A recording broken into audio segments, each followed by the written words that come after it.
فأعوذ بالله من الشيطان الرجيم وما محمد إلا رسول قد خلت من قبله الرسل أفإن مات أو قتل انقلبتم على أعقابكم ومن ينقلب على عقبيه فلن يضر الله شيئا وسيجزي الله الشاكرين۔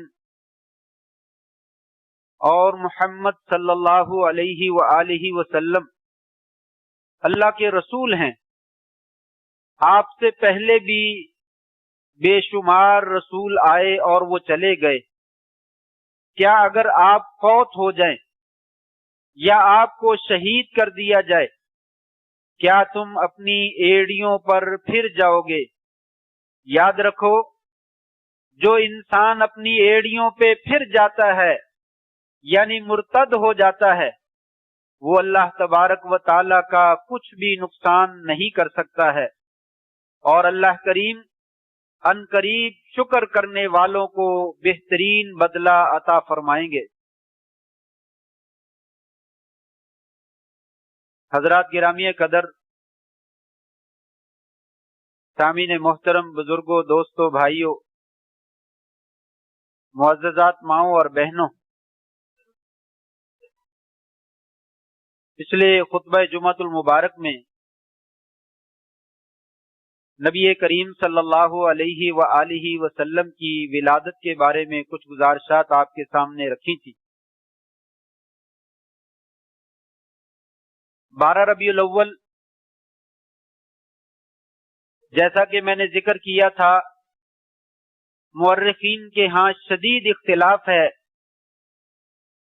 کہ آپ کی ولادت کا دن 12 ربیع الاول ہے یا 9 ربیع الاول ہے یا 8 ربیع الاول ہے یا 6 ربیع الاول ہے یا 2 ربیع الاول ہے یا محرم کا مہینہ ہے یا سفر کا مہینہ ہے۔ یہ مختلف روایات مورخین کے ہاں موجود ہیں کہ آپ صلی اللہ علیہ وسلم کی ولادت جو ہے وہ کس تاریخ کو ہوتی ہے۔ ان میں سے جمہور مورخین، اکثر مورخین کی یہ رائے ہے کہ آپ کی ولادت 9 ربیع الاول کو ہوئی، 12 کو، 8 کو، 10 کو، 2 کو، 6 کو، یا محرم یا سفر کے مہینے میں نہیں بلکہ 9 ربیع الاول آپ کی ولادت کا دن ہے۔ میں نہیں کہتا یہ 100% صحیح ہے، لیکن اتنا ضرور ہے کہ اکثر تاریخ لکھنے والوں نے آپ کی تاریخ ولادت جو ہے وہ 9 ربیع الاول قرار دی ہے۔ جیسے آپ کی تاریخ ولادت میں اختلاف ہے، ایسے ہی تاریخ وفات میں بھی اختلاف ہے۔ بعض نے 12 ربیع الاول ذکر کیا ہے اور بعض نے اس کے علاوہ دوسری تاریخوں کو بھی ذکر کیا ہے، لیکن جیسے ولادت کے بارے میں اکثر مورخین کی رائے ہے کہ آپ کی ولادت 9 ربیع الاول کو ہوئی، اسی طرح اکثر مورخین کی رائے ہے کہ آپ کی وفات مبارک جو ہے وہ 12 ربیع الاول کو جو ہے وہ ہوئی۔ لیکن یہ اتفاق ہے کہ صحیح حدیث کے اندر اس بات کا ثبوت موجود ہے کہ آپ صلی اللہ علیہ وآلہ وسلم کی ولادت بھی سوموار کے دن ہوئی اور آپ کی وفات مبارک جو ہے وہ بھی سوموار کے دن ہوئی۔ ان دونوں دنوں کے اندر کسی کا کوئی اختلاف نہیں ہے، صحیح احادیث کے اندر یہ بات جو ہے وہ موجود ہے۔ تو گویا کہ اکثر مورخین کے نزدیک 12 ربیع الاول آپ صلی اللہ علیہ وسلم کی ولادت کا دن نہیں ہے بلکہ وفات کا دن ہے۔ اور یہ بات شاید آپ بھی جانتے ہوں، بہت سارے بزرگ جانتے ہوں، ہندوستان میں 12 ربیع الاول نبی کریم صلی اللہ علیہ وسلم کا یوم وفات منایا جاتا تھا، یوم ولادت نہیں منایا جاتا تھا۔ بعد میں کسی نے عقل کی بات سمجھائی کہ لوگوں وفات بھی منانے کا دن ہوتا ہے، تو پھر لوگوں نے جو ہے ولادت کا دن جو ہے وہ منانا شروع کر دیا، 12 کو ولادت کا نام جو ہے وہ دے دیا۔